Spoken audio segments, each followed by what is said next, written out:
Salutations. As the title should be obvious, this is a Superman vs Goku fight. But this is not going to be like usual versus debates. I am going to use feats only, no assumptions or equal assumptions. I will also try to minimize numerical datas, but mathematics is impossible to be separate from life, be it fiction or not. So further ado, let's begin. Now let's go to the first category. That is lifting strength. Starting with Superman. He can lift Earth mass for 5 days straight. And some people try to use EPS's max bench press formula. And claim that he can lift 86 septillion tons. But that is plain assumption that he did 60 reps per minute. And as I said before, no assumptions. And pre-crisis Superman could even move a galaxy worth of planets to the other side of universe. But hands down we can say black holes are the badass stuff here. I cannot see Goku ever coming close to this. So Supes gets the check here. Now moving on to punching strength. But before I go about it, I see lots of idiots saying punching strength being equal to lifting strength. But in reality they are completely different. One is static and the other is an impulsive force. Of all Superman punches, we can hands down agree that his infinite mass punch is the strongest one. Now he claims that it strikes like a white dwarf star. But this makes no sense. Does he mean that his punches with enough energy to destroy a white dwarf? Or does it talk about its mass or surface gravity? We don't know, but there is a method. One of my favorite feat, punching the shadow moon. But the beauty of this feat is we have numbers. We know the moon's speed, we know its mass. And hence we can calculate the energy required to destroy this moon. Now on to the math explaining. Given that the mass of moon is to be same as our moon. So shadow moon weighs 73.5 quintillion metric tons. And moves with a speed of 7.614 million kilometers per hour. Which is 2.115 million meters per second. Now to destroy shadow moon, one must overcome its kinetic energy and gravitational binding energy. And it happens to tell us that Superman can destroy Earth at most 800 times. But multi-planet level blasts are something even Frieza can easily output. FYI, Namek and planet Vegeta are so large and heavy that they make suns orbit around them rather than the reverse case. And in the super manga, Beerus and Champa could destroy planets with punches and kicks. And Goku exchanged punches with such a being.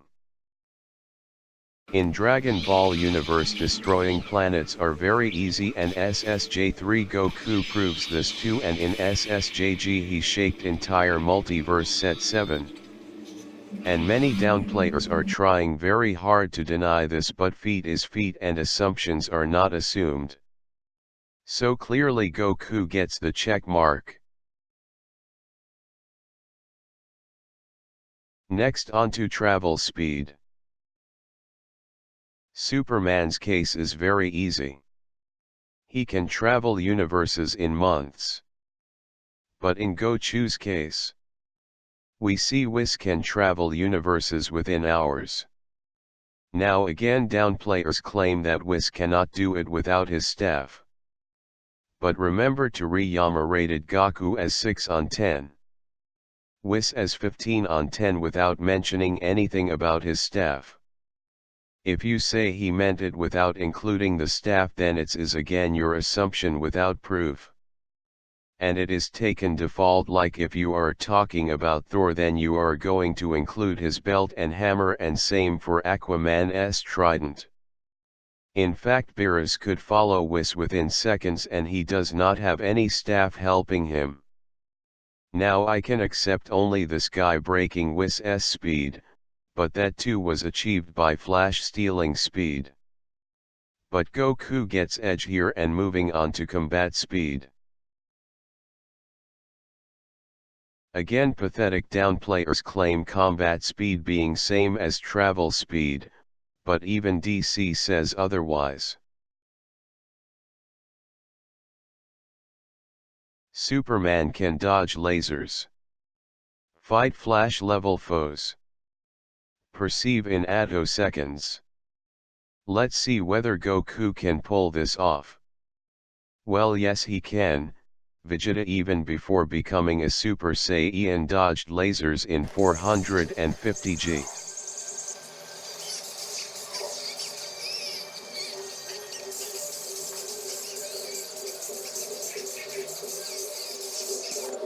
In Namek Saga, Goku's Kamehame could outpace his spaceship. FYI, his spaceship could travel from Earth in North Quadrant to Namek in South Quadrant in matter of 6 days. Fast forward to Battle of the Gods Saga, we see Beerus and Goku fighting in frozen time frames.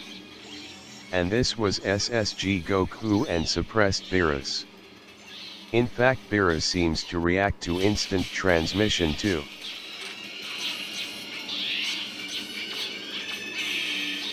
Nuff said. Goku gets check again.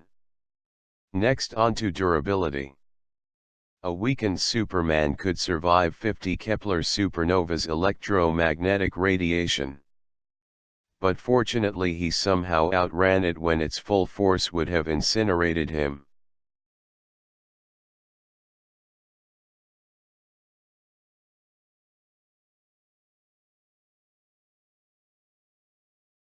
Superman could tank Voidhound's blasts. And Voidhound could destroy 10 solar systems. Now, it was mentioned that it was tested once, but in fact it was never mentioned the number of blasts or the total time taken to achieve this. It may not seems to be of relevant here, but this actually makes a huge difference. And if you assume it was one shot, then you must provide proof for it, or at least do the same assumption for both characters in same shoes. That is, you must also assume that Beerus could also one-shot the Kaioshin realm. But still, solar system busting is something even Cell could do. Again, downplayers claim Cell exaggerating himself, but fail to realize that the Daizenshuu, film, anime, comics pages and even video games support his statements. It is a scientific fact that to one-shot our solar system one needs 212 quad 2 or decillion joules of energy.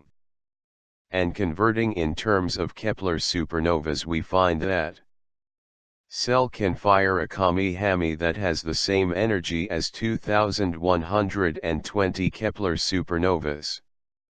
Thus Goku gets the obvious check. Superman absorbed anti-sunlight, having enough energy to wipe half a galaxy. Now this is like trying to kill Aquaman by drowning him. Even so, if I considered absorbing as a feat here, then to be fair must also note that Goku too absorbed the spirit ball, which potentially has fractions of universe's energy.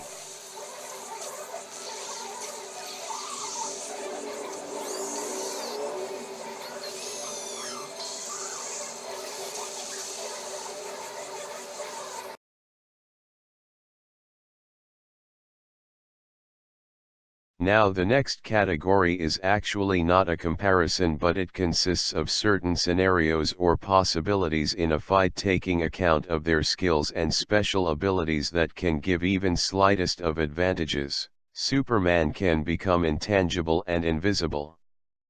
Now invisibility won't work here, as Goku can Superman's ki even if they were universes apart. Now answering about intangibility. First, let us see how it works. It seems that intangibility is achieved by vibrating one's molecules at a specific frequency to modulate with the attack or the object in question. But can somebody tell me what is the frequency of ki? Here is a clue. Toriyama defines ki as energy, mind, and courage. Now obviously none of these are waves or moving matter to have frequency. FYI, even a moving bullet which may not seem as a wave but has a frequency equal to h by its momentum. Also, Goku can punch internally and become intangible too. Now he does this not by vibrating at all and just by purely raising and lowering his ki.